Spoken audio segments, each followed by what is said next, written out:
ಹಾಸನದ ಮಾಜಿ ಸಂಸದ ಪ್ರಜ್ವಲ್ ರೇವಣ್ಣದ ವಿರುದ್ಧ ದಾಖಲಾಗಿರುವ ಅತ್ಯಾಚಾರ ಹಾಗೂ ಲೈಂಗಿಕ ದೌರ್ಜನ್ಯ ಪ್ರಕರಣಗಳ ತನಿಖೆ ನಡೆಸುತ್ತಿರುವ ಸಿಐಡಿ ವಿಶೇಷ ತನಿಖಾ ತಂಡ ಸೋಮವಾರ ಜನಪ್ರತಿನಿಧಿಗಳ ವಿಶೇಷ ಕೋರ್ಟ್ಗೆ ಎರಡನೇ ಆರೋಪಿ ಪಟ್ಟಿಯನ್ನು ಸಲ್ಲಿಸಿದೆ.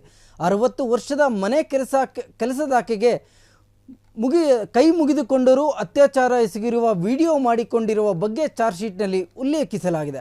ಪ್ರಜ್ವಲ್ ಮನೆಯಲ್ಲಿ ಕೆಲಸ ಮಾಡಿಕೊಂಡಿದ್ದ ಮಹಿಳೆ ಮೇಲೆ ಕೂಡ ಅತ್ಯಾಚಾರ ಎಸಗಿರುವ ವಿಡಿಯೋ ಬಗ್ಗೆ ಕೂಡ ಈ ಚಾರ್ಜ್ ಶೀಟ್ನಲ್ಲಿ ಉಲ್ಲೇಖ ಆಗಿರುವಂಥದ್ದು. ಟೋಟಲ್ 1652 ಪುಟಗಳಿರುವ ಆರೋಪ ಪಟ್ಟಿಯನ್ನು ಕೂಡ ಈಗ ಕೋರ್ಟ್ಗೆ ಸಲ್ಲಿಸಲಾಗಿದೆ. ಏನು ಪ್ರಜ್ವಲ್ ಮಾಜಿ ಸಂಸದ ಪ್ರಜ್ವಲ್ ರೇವಣ್ಣ ವಿರುದ್ಧ ಈಗ ಇದರಲ್ಲಿ ಏನು ಪ್ರಮುಖ ಅಂಶ ಏನು ಅಂದರೆ, ಮನೆಯಲ್ಲಿ 60 ವರ್ಷದ ಮಹಿಳೆ ಒಬ್ಬರು ಕೆಲಸ ಮಾಡ್ತಿದ್ರು.